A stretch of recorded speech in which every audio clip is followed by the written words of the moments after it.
Miten sua niin kuin jännittää tämmöinen, mutta sua jännittää esimerkiksi harrastaa seksiä? Mua jännittäisi kyllä tehdä mieluummin sellaista kameraa edessä, niin kuin seksiä.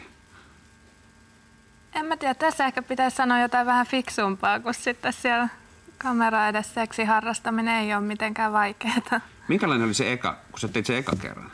Eikö se silloin edes ahdistanut? Eikö se kaikki ahdistaa ekalla kerralla? Ei. Vai miten sä, Anssi, muistat sen? Ahdistiko sua?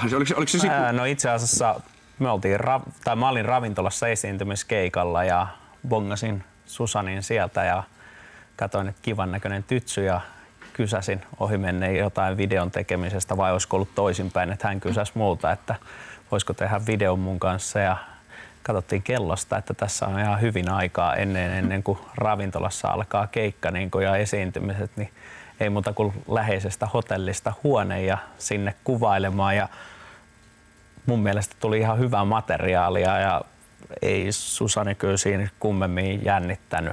Mun nyt tietysti piti jotain kohtaa vähän jännittää. Niin.